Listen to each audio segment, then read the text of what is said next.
Assalamualaikum warahmatullahi wabarakatuh. Di sini saya akan mempresentasikan mini riset mengenai tujuan dan kurikulum pendidikan guna memenuhi tugas UAS mata kuliah Filsafat dan Pengantar Pendidikan. Perkenalkan, nama saya Ika Aulia Widiana dengan NIM 216121046 dari kelas 2B PBI. Subbab pembahasan yang akan saya bahas yaitu yang pertama, tujuan dan sasaran. Yang kedua, kurikulum. Yang ketiga, analisis kurikulum. Dan yang keempat, analisis tujuan.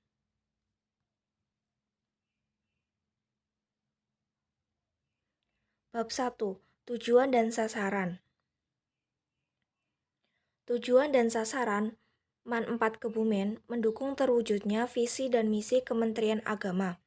Visi Kementerian Agama tahun 2021 sampai 2025 adalah Kementerian Agama yang profesional dan andal dalam membangun masyarakat yang soleh, moderat, cerdas, dan unggul untuk mewujudkan Indonesia maju yang berdaulat, mandiri, dan berkepribadian berdasarkan gotong royong.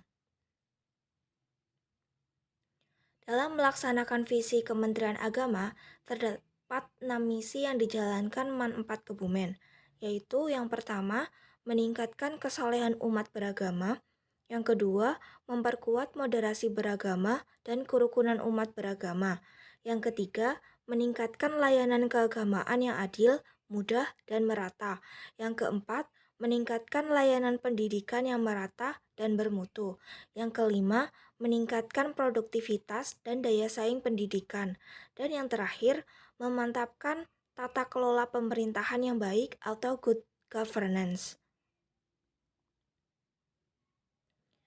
Tujuan MAN 4 Kebumen. Yang pertama, peningkatan peserta didik yang memperoleh layanan pendidikan umum berciri khas agama, pendidikan agama, dan pendidikan keagamaan berkualitas.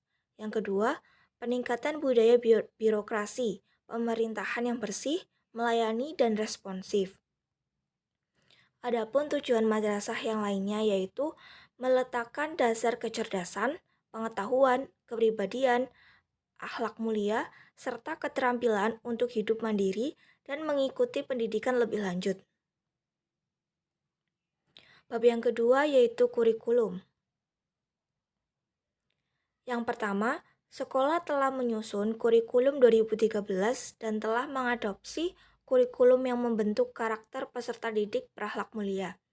Yang kedua, sekolah telah melaksanakan proses pembelajaran yang aktif, kreatif, inovatif, dan menyenangkan.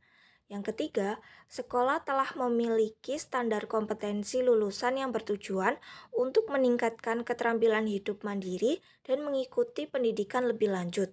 Yang keempat, sekolah telah melaksanakan pembinaan kepribadian untuk mengembangkan kecerdasan emosional peserta didik.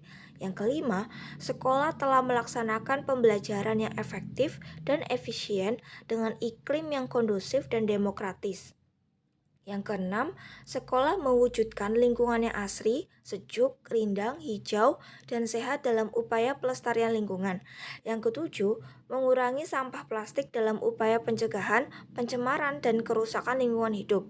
Dan yang terakhir, sekolah telah melakukan upaya konservasi sumber daya alam di sekolah dalam rangka mencegah kerusakan lingkungan hidup. Bab yang ketiga yaitu analisis kurikulum MAN 4 Kebumen. Pendekatan akademik. Yang pertama, sekolah telah menyusun kurikulum 2013 dan telah mengadopsi kurikulum yang membentuk karakter peserta didik berakhlak mulia. Yang kedua, sekolah telah memiliki standar kompetensi lulusan yang bertujuan untuk meningkatkan keterampilan hidup mandiri dan mengikuti pendidikan lebih lanjut.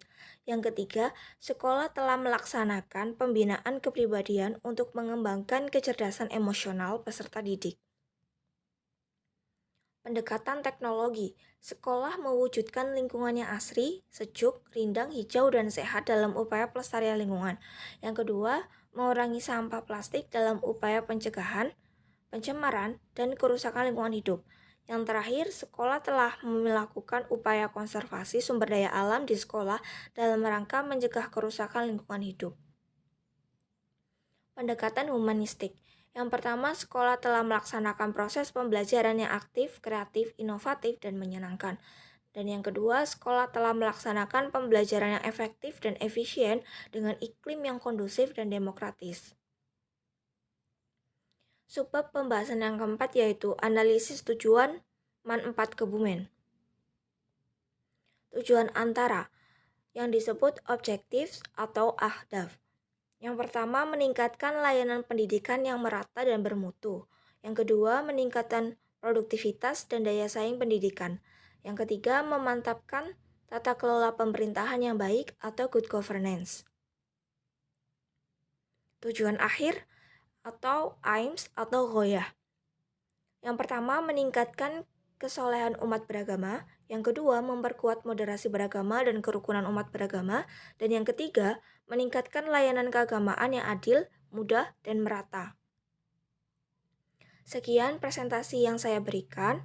Semoga bermanfaat. Wabillahi taufiq wal hidayah. Wassalamualaikum warahmatullahi wabarakatuh.